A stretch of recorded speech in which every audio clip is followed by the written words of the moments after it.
رومیوں نے عیسائی مذہب قبول کرنے کے بعد یورپ اور شام میں یہودیوں پر زندگی تنگ کر دی تھی۔ انہیں در بدر کیا، ظلم کیے اور انہیں ذلیل کر کے رکھا اور ان کا قتل کیا۔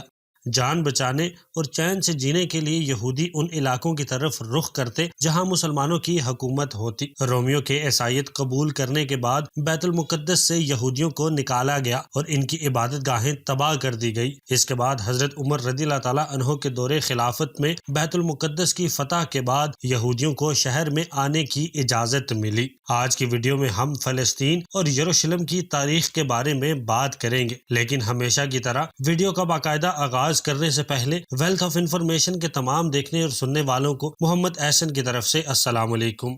15 ہجری 637 میں بیت المقدس فتح ہونے کے بعد حضرت عمر بن الخطاب رضی اللہ تعالیٰ عنہ نے یہودیوں کو بیت المقدس کی زیارت کی اجازت دی، جبکہ اس سے پہلے عیسائیوں نے ان پر پابندی لگا رکھی تھی۔ عیسائیوں نے یہودیوں سے حد درجہ بغض کی وجہ سے اس چٹان جس کے اوپر کبتہ الصخرہ ڈوم آف روک بنا ہوا ہے کو کچرے کے ڈھیر سے ڈھک دیا تھا، کیونکہ یہودی اس کو مقدس مانتے ہیں۔ اس چٹان کے اوپر سے کچرا امیر المومنین عمر رضی اللہ تعالیٰ عنہ نے اپنے ہاتھ سے صاف کیا۔ مسلمانوں کے نزدیک اس کی اہمیت یہ ہے کہ رسول اللہ صلی اللہ علیہ وآلہ وسلم کی معراج والی رات اس چٹان پر سے براق اوپر آسمانوں کو اڑا تھا۔ پھر جب بھی صلیبی جنگ کے بعد عیسائی بیت المقدس پر قابض ہوئے تو مسلمانوں اور یہودیوں کا قتل عام کیا۔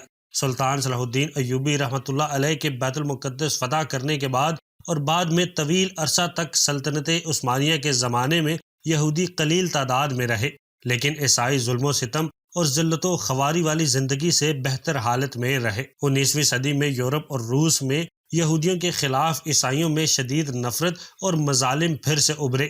ان حالات میں یہودیوں نے عیسائیوں کے ظلم سے تنگ آ کر نقل مکانی کی۔ جرمنی، مشرقی یورپ اور روس سے یہودی لاکھوں کی تعداد میں بے گھر ہو گئے۔ ان کی بڑی تعداد امریکہ، برطانیہ اور کچھ فلسطین میں آ گئے۔ اسی دوران میں صہیونیت کی تحریک نے جنم لیا۔ اس تحریک کا مقصد یہودیوں کے لیے اپنا ملک قائم کرنا تھا اور اس کے لیے انہوں نے فلسطین کو چنا۔ یہ تحریک یورپ، امریکہ اور فلسطین میں زور پکڑتی گئی اور یہودیوں نے بڑی تعداد میں فلسطین میں آباد ہونا شروع کر دیا اور یہاں زمینیں خریدنے لگے۔ یہ سلطنت عثمانیہ کا آخری زمانہ تھا۔ پہلی جنگ عظیم 1914-1918 میں سلطنت عثمانیہ نے جرمنی کا ساتھ دیا تھا، اور جب جرمنی ہار گیا تو برطانیہ نے سلطنت عثمانیہ کا شیرازہ بکھیر کر رکھ دیا اور مختلف علاقے مختلف یورپی طاقتوں کے قبضے میں آ گئے۔ فلسطین پر برطانیہ کا قبضہ ہو گیا۔ سن 1917 میں برطانیہ کے وزیر خارجہ نے ایک اعلان کیا جس کو اعلان بلفور کہا جاتا ہے۔ اس میں کہا گیا کہ فلسطین میں برطانیہ آزاد یہودی ریاست قائم کرنے میں مدد کرے گا۔ برطانیہ نے ان کو وہاں آباد ہونے اور منظم کرنے میں مدد دی۔ جب فلسطین کے عرب مسلمانوں میں یہودیوں کے خلاف شدید رد عمل پیدا ہونے لگا اور دونوں کے درمیان میں شدید جھڑپیں ہونے لگی تو برطانیہ نے فلسطین سے جانے کا فیصلہ کیا اور اقوام متحدہ سے اس علاقہ کے مستقبل کے بارے میں فیصلہ کرنے کو کہا۔ اقوام متحدہ نے سن 1947 میں فیصلہ دیا کہ فلسطین کو 2 ریاستوں میں تقسیم کر دیا جائے۔ مغربی علاقہ جہاں یہودیوں کی اکثریت آباد تھی وہاں یہودی اسرائیل کی ریاست قائم کرے اور مشرقی علاقہ میں فلسطینی عرب مسلمانوں کی ریاست قائم ہو جائے، جبکہ بیت المقدس اقوام متحدہ کے کنٹرول میں رہے۔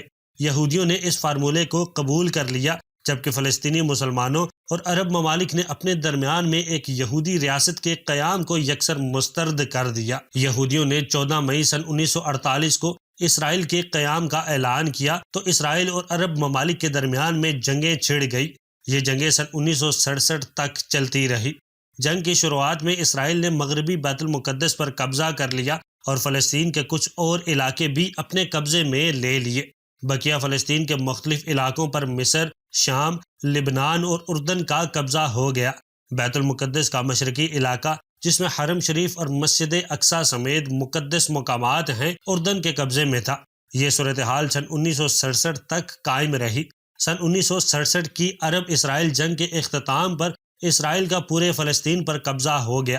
مقدس مقامات تاریخ میں پہلی مرتبہ یہودیوں کے قبضہ میں آ گئے۔ تاریخ جس زمانہ میں لوگ ایک جگہ رہنے کی بجائے تلاش معاش میں چل پھر کر زندگی بسر کیا کرتے تھے، اور بستان سے قبیلہ سام کی ایک شاخ جو کنانی یا فونیکی کہلاتی تھی 2500 قبل مسیح میں یہاں آ کر آباد ہو گئی۔ پھر آج سے تقریباً 4000 سال پہلے یعنی لگ بھگ 2000 کاف میم میں حضرت ابراہیم علیہ السلام عراق کے شہر اور سے جو دریائے فرات کے کنارے آباد تھا ہجرت کر کے یہاں آباد ہوئے۔ حضرت ابراہیم علیہ السلام نے اپنے ایک بیٹے اسحاق علیہ السلام کو بیت المقدس میں جبکہ دوسرے بیٹے اسماعیل علیہ السلام کو مکہ میں آباد کیا۔ حضرت اسحاق علیہ السلام کے بیٹے حضرت یعقوب علیہ السلام تھے جن کا نام اسرائیل بھی تھا۔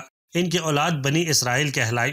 حضرت یعقوب علیہ السلام، حضرت یوسف علیہ السلام، حضرت داؤد علیہ السلام، حضرت سلیمان علیہ السلام، حضرت یحییٰ علیہ السلام، حضرت موسیٰ علیہ السلام، حضرت عیسیٰ علیہ السلام اور بہت سے دیگر پیغمبر اسی سرزمین میں پیدا ہوئے یا باہر سے آ کر یہاں آباد ہوئے۔ اسی مناسبت سے یہ خطہ زمین پیغمبروں کی سرزمین بھی کہلایا۔ ان علاقوں میں عبرانی قومیت کے لوگوں کی آمد کا نشان ولادت مسیح سے لگ بھگ 1100 سال قبل میں ملتا ہے۔ حضرت سموئیل جو اللہ کے نبی تھے پہلے اسرائیلی بادشاہ تھے۔ انہوں نے کافی عرصہ حکومت کی اور جب وہ بوڑھے ہو گئے تو انہوں نے اللہ کے حکم سے طالوت کو بادشاہ مقرر کیا۔ اس واقعہ کا ذکر قرآن مجید کے پارہ 2 میں سورہ بقرہ کی آیات 247 تا 252 میں ملتی ہے۔ حضرت طالوت علیہ السلام نے 1004 قبل مسیح سے 1020 قبل مسیح تک حکمرانی کی۔ اس دوران میں انہوں نے جنگ کر کے جالوت کو مغلوب کیا اور اس سے تابوت سکینہ واپس لیا جس میں حضرت موسیٰ علیہ السلام اور حضرت ہارون علیہ السلام کے تبرکات تھے۔ حضرت طالوت علیہ السلام کی وفات کے بعد حضرت داؤد علیہ السلام بنی اسرائیل کے بادشاہ بنے۔ انہوں نے پہلے الخیل اور پھر بیت المقدس میں اپنا دارالحکومت قائم کیا۔ بیت المقدس دنیا کا قدیم ترین شہر ہے۔ یہ دنیا کا واحد شہر ہے جو یہودیوں، مسیحیوں اور مسلمانوں کے لیے یکساں مقدس اور محترم ہے۔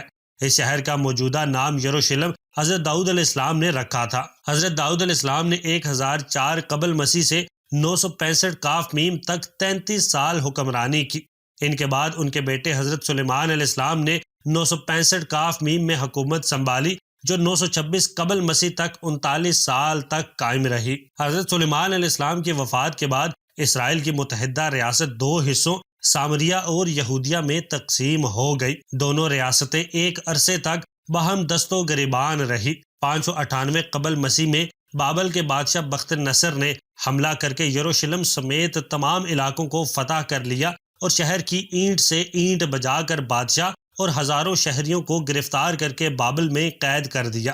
539 قبل مسیح میں ایران کے بادشاہ خسرو نے بابل کو فتح کیا اور قیدیوں کو رہا کر کے لوٹا ہوا مال واپس یروشلم بھیج دیا۔ 332 قبل مسیح میں یروشلم پر سکندر اعظم نے قبضہ کر لیا۔ 168 قبل مسیح میں یہاں ایک یہودی بادشاہت کا قیام عمل میں آیا، لیکن اگلی صدی میں روما کی سلطنت نے اسے زیر نگین کر لیا۔ 135 قبل مسیح اور 70 قبل مسیح میں یہودی بغاوتوں کو کچل دیا گیا۔ اس زمانے میں اس خطے کا نام فلسطین پڑ گیا۔ 20 اگست 636 کو عرب فاتحین نے فلسطین کو فتح کر لیا۔ یہ قبضہ پرامن طریقہ سے عمل میں آیا۔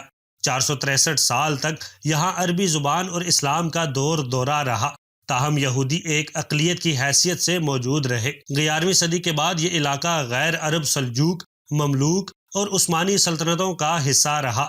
سن 1199 میں سلطان صلاح الدین ایوبی نے بیت المقدس کو فتح کیا اور یہاں مسلمانوں کی حکومت قائم ہو گئی۔ 4 صدیوں تک عثمانیوں کی حکمرانی کے بعد سن 1917 میں برطانیہ نے اس خطے کو اپنی تحویل میں لے لیا اور اعلان بلفور کے ذریعہ یہودیوں کے لیے ایک قومی ریاست کے قیام کا وعدہ کیا گیا۔ فلسطین کی جانب یہودیوں کی نقل مکانی 17ویں صدی کے اواخر میں شروع ہو گئی۔ سن 1930 تک نازی جرمنی کے یہودیوں پر مظالم کی وجہ سے اس میں بہت اضافہ ہو گیا۔ سن 1920، سن 1921، سن 1929 اور سن 1936 میں عربوں کی طرف سے یہودیوں کی نقل مکانی اور اس علاقے میں آمد کے خلاف پرتشدد مظاہرے ہوئے، لیکن یہ سلسلہ جاری رہا۔ سن 1947 میں اقوام متحدہ کی جنرل اسمبلی نے ایک قرارداد کے ذریعے فلسطین کو تقسیم کر کے ایک عرب اور ایک اسرائیلی ریاست قائم کرنے کا اعلان کر دیا۔ برطانیہ نے اس علاقے سے سن 1948 میں اپنی افواج واپس بلا لی اور 14 مئی سن 1948 کو اسرائیل کی آزاد حکومت کے قیام کا اعلان کر دیا گیا۔ ہونا تو یہ چاہیے تھا کہ اس کے ساتھ ہی فلسطینی ریاست بھی قائم کر دی جاتی، لیکن ایسا نہ ہوا۔ عربوں نے تقسیم کو نامنظور کر دیا اور مصر، اردن، شام، لبنان، عراق اور سعودی عرب نے نئی اسرائیلی ریاست پر حملہ کر دیا۔ تاہم وہ اسے ختم کرنے میں ناکام رہے، بلکہ اس حملے کی وجہ سے یہودی ریاست کے رقبے میں اور اضافہ ہو گیا۔ سن 1949 میں اسرائیل نے عربوں کے ساتھ الگ الگ صلح کے معاہدے کیے۔ اس کے بعد اردن نے غرب اردن کے علاقے پر قبضہ کر لیا، جبکہ مصر نے غزہ کی پٹی اپنی تحویل میں لے لی۔ تاہم ان دونوں عرب ممالک نے فلسطینیوں کو اٹانومی سے محروم رکھا۔ 29 اکتوبر سن 1958 کو اسرائیل نے صحرائے سینا پر حملہ کر کے اسے مصر سے چھین لیا۔ اس حملے میں برطانیہ اور فرانس کی حکومتوں نے اسرائیل کا ساتھ دیا تھا۔ 6 نومبر کو جنگ بندی عمل میں آئی۔ عربوں اور اسرائیل کے درمیان میں ایک عارضی صلح کا معاہدہ اقوام متحدہ کی نگرانی میں ہوا، جو 19 مئی سن 1967 تک قائم رہا، جب مصر کے مطالبے پر اقوام متحدہ کے فوجی دستے واپس بلا لیے گئے۔ مصری افواج نے غزہ کی پٹی پر قبضہ کر لیا اور خلیج عقبہ میں اسرائیلی جہازوں کی آمد و رفت پر پابندی لگا دی۔ 5 جون سن 1967 کو 6 روزہ عرب اسرائیل جنگ شروع ہو گئی۔ اسرائیلیوں نے غزہ کی پٹی کے علاوہ صحرائے سینا پر بھی قبضہ کر لیا۔ اس کے علاوہ انہوں نے مشرقی یروشلم کا علاقہ، شام کی گولان کی پہاڑیاں اور غرب اردن کا علاقہ بھی اپنے قبضہ میں کر لیا۔ 10 جون کو اقوام متحدہ نے جنگ بندی کرا دی اور معاہدے پر دستخط ہو گئے۔ 6 اکتوبر سن 1973 کو یہودیوں کے مقدس دن یوم کپور کے موقع پر مصر اور شام نے اسرائیل پر حملہ کر دیا۔ اسرائیل نے جوابی کارروائی کرتے ہوئے شامیوں کو پسپائی پر مجبور کر دیا اور نہر سویز عبور کر کے مصر پر حملہ آور ہو گیا۔ 24 اکتوبر سن 1973 کو جنگ بندی عمل میں آئی اور اقوام متحدہ کی امن فوج نے چارج سنبھال لیا۔ 18 جنوری سن 1974 کو اسرائیل نہر سویز کے مغربی کنارے سے واپس چلا گیا۔ 3 جولائی سن 1976 کو اسرائیلی دستوں نے یوگنڈا میں انٹی بی کے ہوائی اڈے پر یلغار کر کے 103 یرغمالیوں کو آزاد کرا لیا، جنہیں عرب اور جرمن شدت پسندوں نے اغوا کر لیا تھا۔ نومبر سن 1977 میں مصر کے صدر انور السادات نے اسرائیل کا دورہ کیا اور 26 مارچ سن 1979 کو مصر اور اسرائیل نے ایک امن معاہدے پر دستخط کر کے 30 سالہ جنگ کا خاتمہ کر دیا۔ اس کے ساتھ ہی دونوں ممالک میں سفارتی تعلقات قائم ہو گئے۔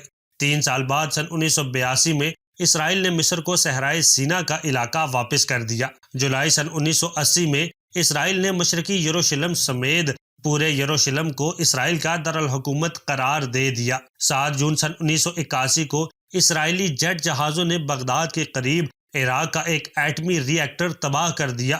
6 جون سن 1982 کو اسرائیلی فوج نے PLO کی مرکزیت کو تباہ کرنے کے لیے لبنان پر حملہ کر دیا۔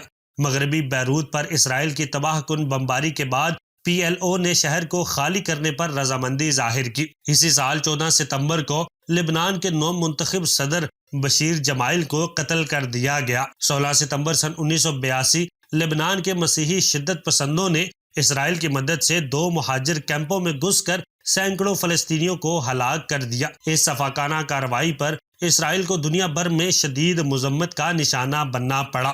سن 1999 میں انتفاضہ کے زیر اہتمام فلسطینی حریت پسندوں نے زبردست عسکری کارروائیوں کا آغاز کیا۔ سن 1991 کے آغاز میں جنگ خلیج کے دوران میں عراق نے اسرائیل کو کئی سیکنڈ میزائلوں کا نشانہ بنایا۔ یہ تھی فلسطین اور یروشلم کی تاریخ۔ امید کرتا ہوں کہ آپ کو آج کی یہ ویڈیو پسند آئی ہوگی۔ ملتے ہیں اگلے ویڈیو میں، تب تک اپنا بہت سارا خیال رکھیے گا۔ اللہ حافظ۔